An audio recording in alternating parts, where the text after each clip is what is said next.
Dear students, आज जो हमारा टॉपिक है वह है एरर इन मेजरमेंट।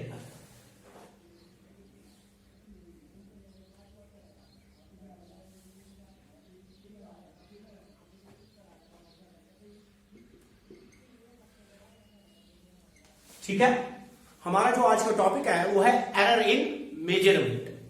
लेकिन बिफोर स्टार्टिंग द टॉपिक मैं आपको एक बात बता दूं कि जितने भी एक्सपेरिमेंट्स हम परफॉर्म करते हैं ना, वो उन सारी एक्सपेरिमेंट्स से जो रीडिंग्स हमारे पास आती है वो रीडिंग्स कभी भी 100% परफेक्ट नहीं होता है, उसमें कुछ ना कुछ एरर जरूर होता है। ठीक है, यह आपने दिमाग में रखना है कि जितनी भी रीडिंग्स हम लोग लेते हैं ना, उसमें कुछ ना कुछ एरर जरूर होता है। नाउ फिर ये एरर किसको हम बोलेंगे, एरर किसको हम बोलते हैं? तो दो चीजें होती है। जैसे कि हमें पता है, अगर हम सीजीएस सिस्टम की बात करें, सीजीएस सिस्टम में जो एक्सेलरेशन ड्यू टू ग्रेविटी का वैल्यू होता है वो होता है 980 सेंटीमीटर पर सेकेंड स्क्वायर। ठीक, ये जो एक्चुअल वैल्यू होता है ना किसी भी फिजिकल क्वांटिटी का, इस एक्चुअल वैल्यू को हम लोग ट्रू वैल्यू बोलते हैं। ठीक है, इसको हम क्या बोलते हैं? True value. फॉर एग्जाम्पल, एक और एग्जाम्पल, अगर हमारे पास एक दीवार है, ये हमारे पास एक दीवार है, इस दीवार की जो लेंथ है ना, इस दीवार की जो लेंथ है मान लेते हैं वो है 2 मीटर। ठीक, वो है कितनी? 2 मीटर। तो ये जो 2 मीटर है या ये जो 980 सेंटीमीटर पर सेकेंड स्क्वायर है, इनको हम ट्रू वैल्यू बोलते हैं। क्या बोलते हैं? True value. ट्रू वैल्यू, इसको भी हम क्या बोलेंगे? True value. ठीक है, या हम इसको एक्चुअल वैल्यू भी बोल सकते हैं। ट्रू वैल्यू और एक्चुअल वैल्यू, यहां पर भी एक्चुअल वैल्यू। ये दो वैल्यूज होते हैं। एक होता है ट्रू वैल्यू। ट्रू वैल्यू मतलब जो कि एक्चुअल, जो कि रियल एक्चुअल में किसी फिजिकल क्वांटिटी का वैल्यू होता है, उसको हम ट्रू वैल्यू बोलते हैं। ठीक, और दूसरा वैल्यू वो होता है जो हम अब कैलकुलेट करेंगे। ठीक है, से सपोज हमें बोला गया आप लेंथ कर लो मेजर, किसकी? दीवार की। हमने जब मेजर किया ना, हमें लेंथ का वैल्यू आया 1.9 मीटर। ठीक है, ये जो हमने कैलकुलेटेड वैल्यू कैलकुलेट हमने किया ना, जो हमने एक्सपेरिमेंट परफॉर्म करके इसका लेंथ मेजर किया, इसको हम एक्सपेरिमेंटल वैल्यू बोलेंगे। Experimental value. ठीक, इसी तरह से सपोज अगर हमने एक्सेलरेशन ड्यू टू ग्रेविटी का भी कैलकुलेट किया, से हमें आ गया 975 सेंटीमीटर पर सेकेंड स्क्वायर, इसको भी हम एक्सपेरिमेंटल वैल्यू ही बोलेंगे। ठीक है, दो वैल्यूज होते हैं, एक होता है ट्रू वैल्यू, दूसरा होता है एक्सपेरिमेंटल वैल्यू। ट्रू वैल्यू जो कि एक्चुअल वैल्यू होता है इसका, उसको हम ट्रू वैल्यू बोलते हैं, और दूसरा होता है एक्सपेरिमेंटल वैल्यू। एक्सपेरिमेंटल वैल्यू जो हम एक्सपेरिमेंट करके किसी फिजिकल क्वांटिटी का वैल्यू कैलकुलेट करेंगे, उसको हम बोलेंगे एक्सपेरिमेंटल वैल्यू। नाउ अगर देखा जाए, जो हमारा एक्सपेरिमेंटल वैल्यू होता है, देखिए एक्सपेरिमेंटल वैल्यू है, यहां पर दो एग्जाम्पल्स पे देखिए, क्या ये ट्रू वैल्यू के बराबर है? नहीं। क्या यहां पर हमारा एक्सपेरिमेंटल वैल्यू ट्रू वैल्यू के बराबर है? नहीं। तो दैट मीन्स जो हमारा एक्सपेरिमेंटल वैल्यू है ये कुछ लैग आउट कर रहा है। किससे लैग आउट कर रहा है? ट्रू वैल्यू से।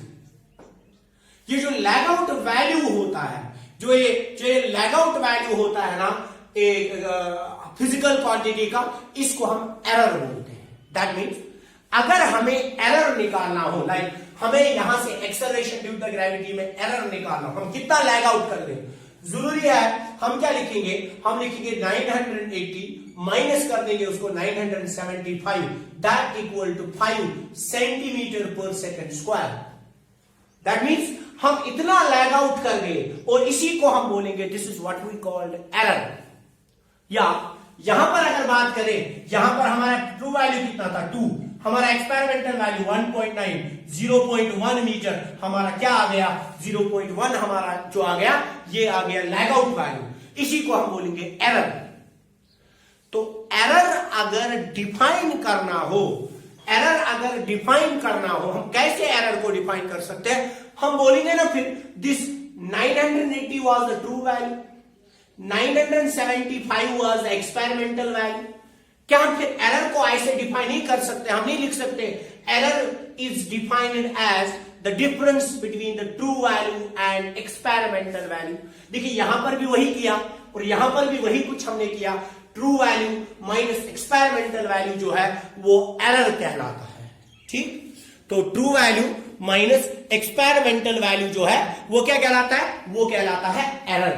ठीक है, नाउ तो एरर को अगर हम डिफाइन करें, अब अगर एरर को हम लोग क्या करें, डिफाइन करें, तो हम कर सकते हैं ना, it is defined as the difference between true value and experimental value. उसको हम क्या बोलेंगे, उसको हम बोलेंगे एरर। ठीक है, तो मैं अब डिफाइन कर रहा हूं एरर को, ये एग्जाम्पल समझाने के बाद अब मैं एरर को डिफाइन कर रहा हूं।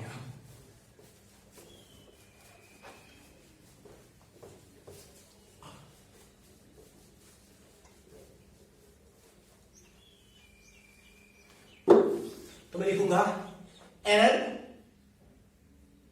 Is defined as the difference between true value and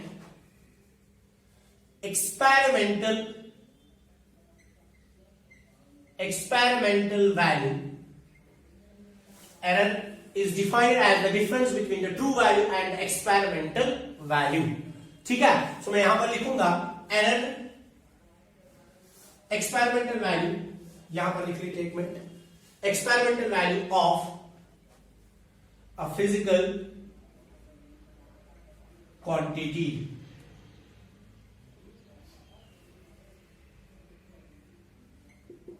ठीक है, तो इसको बोलेंगे क्या, so error is defined as the difference between the true value and experimental value of a physical quantity. Now अगर हमें एरर लिखना हो मैथमेटिकली तो हम लिखेंगे it is the difference between true value and experimental value. ठीक है, so error जो है it is defined as the difference between true value and experimental value. उसको हम क्या बोलते हैं, उसको हम बोलते हैं एरर। तो एरर, कोई भी फिजिकल क्वांटिटी का जब एरर हमें डिफाइन करना हो ना, हम कैसे करेंगे, हम इसको डिफाइन करेंगे by the difference of true value and experimental value. इस तरह से हम एरर को क्या करेंगे, डिफाइन करेंगे। ठीक है, नाउ नेक्स्ट जो हमारा है, ये तो हो गया एरर। ठीक है, तो सिंपल हमने डेफिनेशन ऑफ एरर बता दी। एरर की डेफिनेशन होती है difference between true value and experimental value. Now अगर अब टाइप्स ऑफ एरर्स के बारे में बात की जाए, अगर हम टाइप्स ऑफ एरर के बारे में बात करें,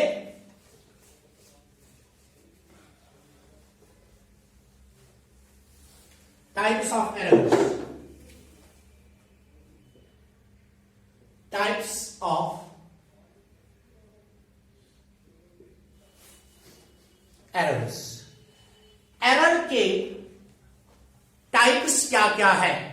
सबसे पहला टाइप जो है एरर का वो कहलाता है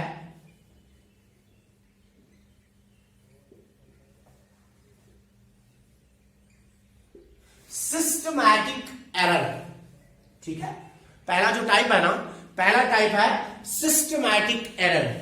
सिस्टमैटिक एरर का मतलब क्या होता है, ठीक है, सिस्टमैटिक एरर का मतलब क्या होता है। सिस्टमैटिक एरर वो एरर होता है जिसकी वजह हम लोगों को पता होगी। फिर से एक बार सुनिएगा, सिस्टमैटिक एरर वो एरर होता है जिसकी वजह हम लोगों को पता होती है, जिसका काज हम लोगों को पता होता है। फॉर एग्जाम्पल, हम एक बोर्ड की या एक दीवार की लेंथ को मेजर कर रहे हैं। जब हमने लेंथ मेजर करनी है, हमारा जो मेजरिंग इंस्ट्रूमेंट था वो डिफेक्टिव था, और हमें पता है इस डिफेक्टिव इंस्ट्रूमेंट से एरर आना ही आना है, लेकिन still we are performing the experiment. तो दैट मीन्स वो टाइप का जो एरर है ना, उसकी वजह हमें पता है। क्या वजह थी? वजह थी हमारा इंस्ट्रूमेंट ही खराब था। ठीक है, ऐसे एरर्स को हम बोलते हैं सिस्टमैटिक एरर्स। तो सिस्टमैटिक एरर क्या होता है? सिस्टमैटिक एरर वो एरर होता है जिसकी वजह हम लोगों को पता होती है। और इसका मतलब यह हुआ, अगर हमें इस एरर की वजह पता होती है तो इसको हम फिर मिनिमाइज भी कर सकते हैं। ठीक है, तो सिस्टमैटिक एरर क्या हुआ, मैं लिख लेता हूं। It is that type of error whose cause is known to us। ठीक है, ये वो एरर होता है जिसका काज, जिसकी वजह हम लोगों को पता होती है, एंड इस एरर को हम मिनिमाइज भी कर सकते हैं। और भी बाकी एरर जो है उनको भी मिनिमाइज कर सकते हैं, ऐसी बात नहीं है, लेकिन इसको हम, तो अगर हमें काज पता है तो ऑब्वियसली हम इसको बहुत ज्यादा मिनिमाइज कर सकते हैं। ठीक है, तो इसका मतलब ये हुआ सिस्टमैटिक एरर। सिस्टमैटिक एरर जो होता है ये वो एरर होता है जिसकी वजह हम लोगों को पता होती है। अब काज जो यहां पर है, काज जो है सिस्टमैटिक एरर के, अब आपको पता है वजह जो होती है ना वो बहुत सारे हो सकती है, काजेस बहुत सारे हो सकते हैं जिससे हमारे क्या नाम है इसका रीडिंग्स में, हमारी फिजिकल क्वांटिटी की रीडिंग्स में एरर आने के चांसेस होते हैं। तो काजेस चूंकि बहुत सारे होते हैं, तभी जब डिफरेंट ऑथर्स आप पढ़ोगे ना, तो डिफरेंट ऑथर्स इस सिस्टमैटिक एरर के बहुत सारे सब टाइप्स बताते हैं, बहुत सारे। ठीक है, फॉर एग्जाम्पल अगर काज था, फॉर एग्जाम्पल अगर काज था हमारा इंस्ट्रूमेंट डिफेक्टिव था, डिफेक्टिव इंस्ट्रूमेंट, अगर काज ये था कि जो हम इंस्ट्रूमेंट यूज कर रहे थे वो डिफेक्टिव था। ठीक है, तो उस टाइप के सिस्टमैटिक एरर को हम इंस्ट्रूमेंटल एरर बोलते हैं। Instrumental error. ठीक है, क्या बोला मैंने? फिर से सुनिएगा, मैंने बोला सिस्टमैटिक एरर्स जो होते हैं, सिस्टमैटिक एरर वो एरर्स होते हैं जिनकी वजह हम लोगों को पता होती है, ये किस वजह से एरर आ रहा है। अब वजह जो होंगे ना, काज जो होते हैं ना, वो बहुत सारे हो सकते हैं। लाइक एक काज ये भी हो सकता है कि हमारा इंस्ट्रूमेंट डिफेक्टिव हो। तो जब हमारा इंस्ट्रूमेंट डिफेक्टिव होता है ना, उस टाइप के सिस्टमैटिक एरर को हम इंस्ट्रूमेंटल एरर बोलते हैं। That means it is that type of instrumental error जो है, it is that type of systematic error. लिखना है, it is that type of systematic error. ये वो टाइप है सिस्टमैटिक एरर का which is because of defective instrument। and इस error को, इस टाइप के एरर को हम कैसे मिनिमाइज कर सकते हैं? इस टाइप के एरर को हम मिनिमाइज कर सकते हैं by replacing the defective instrument. Simple सी बात है ना। इस टाइप के एरर को हम कैसे मिनिमाइज कर सकते हैं? By replacing the defective instrument. Is it clear? तो पहला जो टाइप बनेगा ना, सिस्टमैटिक एरर तो पहला टाइप था, लेकिन इसका जो सब टाइप बनेगा, वो कौन सा बनेगा? Instrumental error.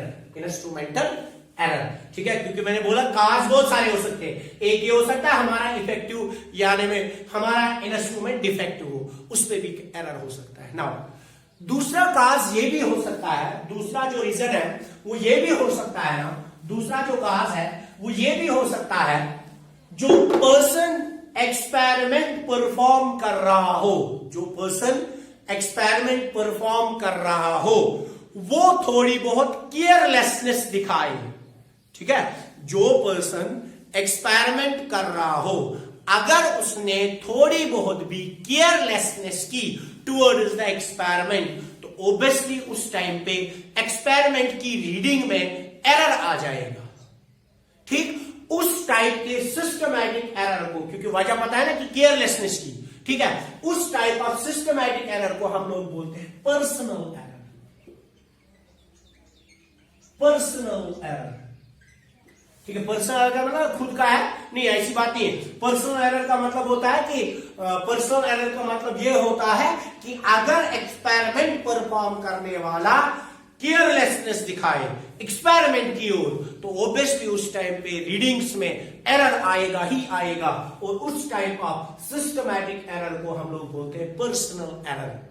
तो अगर डिफाइन करने की बारी आए, डिफाइन करना हो पर्सनल एरर क्या होता है, फर्स्ट ऑफ ऑल अगर अब हमें पर्सनल एरर को डिफाइन करना हो तो हम बोलेंगे ना simply it is that type of systematic error, it is that type of systematic error, ठीक है ना, which is because of carelessness of person towards the experiment. फिर से एक बार सुनिएगा, क्या बोला मैंने, personal error is that type of systematic error which is because of carelessness of person towards the experiment. That type of error is called personal error. Now, अगर इस personal error को minimize करना है तो हम क्या करेंगे, person को change नहीं कर सकते, हम क्या करेंगे, we have to show more and more care towards the experiment so that हमारी जो readings है वो perfect आ जाए। इस तरह से हम पर्सनल एरर को भी क्या कर सकते हैं, मिनिमाइज कर सकते हैं। तभी यहां पर जो दूसरा सब टाइप आएगा सिस्टमैटिक एरर का वो आता है पर्सनल एरर। ठीक है, तो ये दूसरा सब टाइप हुआ। ठीक है, नाउ अगर काजेस को डिफाइन करते जाए ना, काजेस को देखते जाए ना, तो भी मैंने बोला कि different types of authors, different authors जो है वो बहुत सारे टाइप्स लिखते हैं इस सिस्टमैटिक एरर के। ऑब्वियसली बनेंगे क्योंकि वजह बहुत सारी हो सकती है। ठीक है, तो ज्यादा जरूरत नहीं है इसको डिटेल ज्यादा डिस्कशन इस पे करना क्योंकmək रीजन बहुत सारे हो सकते हैं। ठीक है, दो मैंने यहां पर डिफाइन किए, एक और मैं बात करूंगा यहां पर एरर बिकॉज ऑफ, एक और टाइप है इसका subtype error due to some external cause. ठीक है, error due to some external cause, यानी कि ये जो टाइप है ना error due to some external cause, ये क्या है, एक्सटर्नल कॉज क्या होता है, यानी कि देखो अब हमने इंस्ट्रूमेंट भी ठीक किया, अब हमने एक्सपेरिमेंट की और क्या नाम है इसका केयर भी किया, बट कुछ एक्सटर्नल कॉजेज है लाइक क्लाइमेटिक कंडीशंस फेवरेबल नहीं है, लाइक एनवायरमेंटल कंडीशंस फेवरेबल नहीं है, लाइक हमारा एक्सपेरिमेंटल सेटअप ठीक नहीं है। ठीक है, उस टाइप के एरर आ जाएगा और उस टाइप के एरर को हम बोलेंगे एरर बिकॉज ऑफ या error due to some external cause. तो ये भी एक वजह, ये भी एक टाइप माना जा सकती है सिस्टमैटिक एरर की, क्योंकि हमें पता है हमने सेटअप तो किया बट हमारी फिजिकल कंडीशन जो है वो फेवरेबल नहीं है। फॉर एग्जाम्पल अगर आपने ओम्स लॉ पढ़ा होगा 10th में, आपको अच्छे से याद होगा, हम ओम्स लॉ के स्टेटमेंट में मेंशन पहले क्या करते हैं, हम पहले मेंशन करते हैं if physical conditions remains the constant. अगर फिजिकल कंडीशंस कांस्टेंट रही तब जाके V is directly proportional to I। वही बात है ना, दैट मींस अगर फेवरेबल फिजिकल कंडीशंस ही नहीं होगी then V is not directly proportional to I।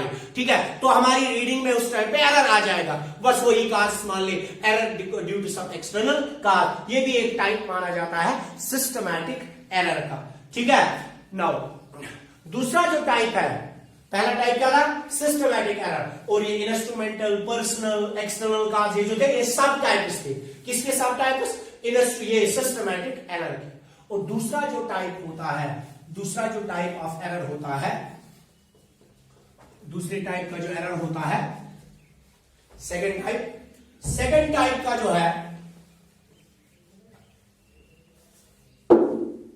Second type, that's called random error. Random error और चांस एरर। ठीक है, रैंडम एरर और चांस एरर क्या होता है बेटा? रैंडम एरर वो एरर होता है जिसकी वजह हम लोगों को पता नहीं होती है। It is that type of error whose cause is not known to us, जिसकी वजह हम लोगों को पता नहीं होती है। ठीक है, तो मैं लिख लेता हूं, डिफाइन कर लेते हैं इसको। It is that type of error whose cause is not known to us, जिसकी वजह हम लोगों को पता नहीं होती है। ऐसे टाइप के एरर को हम बोलते हैं रैंडम एरर, और हम इसको बोल सकते हैं चांस एरर। नाउ अब क्वेश्चन अराइज होता है, पहले जो हमने सिस्टमैटिक एरर पढ़े थे, क्योंकि हमारा यही ये पढ़ने का, एरर पढ़ने का मकसद होता है कि किस तरह से हमारे मेजरमेंट में हम कोशिश करें एरर को मिनिमम से मिनिमम करने की। ठीक है, मिनिमाइज करने की कोशिश रहती है हमेशा। हमारी कोशिश ये रहती है, हमारे एक्सपेरिमेंट में एरर तो आएगा, लेकिन हमारी कोशिश ये रहती है ये कम से कम होना चाहिए, मिनिमाइज होना चाहिए। ठीक, अब पहले सिस्टमैटिक एरर में क्या था? सिस्टमैटिक एरर में हमें पता थी वजह क्या थी, तो हम उसको जल्दी से क्या करते थे? रिमूव करते थे, मिनिमाइज करते थे, मिनिमाइज करने की कोशिश करते थे। अब चूंकि ये वो टाइप का एरर है, ये वो टाइप का एरर है जिसकी वजह हम लोग को पता नहीं होती है, फिर हम इसको कैसे हम क्या करते हैं? मिनिमाइज करते हैं। ये बात याद रखनी, इसको हम किस तरह से मिनिमाइज करते हैं वो बात याद रखिएगा जरा। हम क्या करते हैं? हम एक ही एक्सपेरिमेंट को बार बार परफॉर्म करते हैं। से सपोज अगर हमने टाइम मेजर करना हो, ठीक, अगर हमें टाइम मेजर करना हो सिंपल पेंडुलम का, हम उस एक्सपेरिमेंट को बार बार परफॉर्म करेंगे, बार बार हम रीडिंग्स ले लेते हैं। ठीक, या फॉर एग्जाम्पल अगर हमें किसी कंडक्टर की रेजिस्टेंस मेजर करनी हो, हम बार बार रीडिंग्स ले लेते हैं, और जब हमने बार बार रीडिंग्स ली ना, फिर हम क्या करते हैं? उन सारी रीडिंग्स का हम अर्थमेटिक मीन निकालते हैं। ठीक, अर्थमेटिक मीन जब निकालते हैं ना, ये अर्थमेटिक मीन फिर ट्रीट किया जाता है as a true value, because ये सबसे क्लोजेस्ट वैल्यू होता है ट्रू वैल्यू। याद रखिएगा, चांस एरर को या रैंडम एरर को हम किस तरह से रिमूव कर सकते, मिनिमाइज कर सकते हैं। हम क्या करते हैं? एक एक्सपेरिमेंट को बार बार परफॉर्म करते हैं, और हर एक बार हम कोई ना कोई रीडिंग मिल जाती है। फिर क्या करते हैं? से सपोज हमने एक एक्सपेरिमेंट परफॉर्म किया, उसमें हमारी रीडिंग आ गई x1, हमारी रीडिंग आ गई x2, हमारी रीडिंग आ गई x3, हमारी रीडिंग आ गई x4, इसी तरह करते गए आप तो xn। फिर इन सारी रीडिंग्स का हम क्या निकालते हैं? इन सारी रीडिंग्स का हम मीन वैल्यू निकालते हैं, अर्थमेटिक मीन वैल्यू निकालते हैं। That is sum of observations, that is x1 plus x2 plus x3 plus x4 plus up to so on up to xn divided by number of observations is n। ठीक है ना, ये जो mean value होता है ना, mean value जो होता है, ये सबसे क्लोजेस्ट वैल्यू होता है किसको? ट्रू वैल्यू को। या आप ऐसे मान सकते हैं, ये वो वैल्यू होता है जिसमें एरर बहुत बहुत बहुत कम होता है, बहुत ज्यादा मिनिमाइज हुआ होता है। ठीक, इस तरह से हम क्या करते हैं? चांस एरर या रैंडम एरर को क्या करते हैं? मिनिमाइज करते हैं। ठीक है, इस तरह से हम रैंडम एरर को या चांस एरर को क्या करते हैं? मिनिमाइज करते हैं। नाउ उसके बाद एक और टाइप ऑफ एरर हमारे पास है, जिसको हम बोलते हैं, तीसरा टाइप है वो, जिसको हम बोलेंगे कांस्टेंट एरर।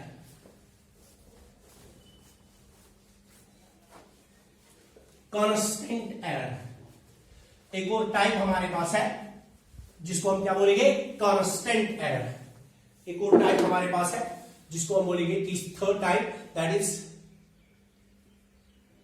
Constant error. ठीक है, कांस्टेंट एरर। कांस्टेंट एरर क्या होता है? देखिए बेटा, अगर हम सीरीज ऑफ एक्सपेरिमेंट कर रहे हैं, ठीक है ना, हम कर रहे हैं क्या, एक एक्सपेरिमेंट में मान लो हमने कोई एक्सपेरिमेंट किया, उसमें हमने series of number of readings ले ली, और हर एक रीडिंग में हमारा जो एरर है वो एक कांस्टेंट अमाउंट से आ रहा है, वो एक कांस्टेंट अमाउंट से आ रहा है, तो हम क्या बोलेंगे, हम बोलेंगे इस एरर को हम बोलते हैं उस टाइम पे कांस्टेंट एरर। दैट मीन्स, बात सुनिएगा, इसका मतलब ये हुआ कि अगर हमने सीरीज ऑफ एक्सपेरिमेंट्स किए, नंबर ऑफ एक्सपेरिमेंट्स परफॉर्म किए, और हर बार अगर हमारा एरर एक कांस्टेंट अमाउंट से आ रहा है, ठीक है, then such type of error is known as constant error. ठीक है, तो मैं लिखूंगा इन सीरीज या और in number of readings, if an error occurs by an constant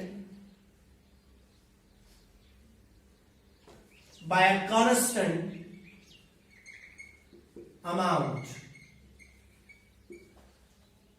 ठीक है, इन सीरीज और नंबर ऑफ रीडिंग्स, अगर एक एरर ऑकर हो रहा है, एरर आ रहा है by the constant amount, then उस टाइप ऑफ एरर को हम लोग बोलते हैं कांस्टेंट एरर। उस टाइप ऑफ एरर को हम क्या बोलते हैं, कांस्टेंट एरर। याद रखिएगा।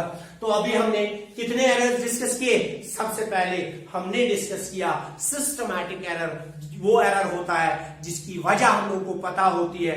दूसरा हमने डिस्कस किया, उसमें मैंने बहुत सारे टाइप्स पढ़ाए आपको, और दूसरा मैंने रैंडम एरर के बारे में बोला, और तीसरा मैंने कांस्टेंट एरर बोला।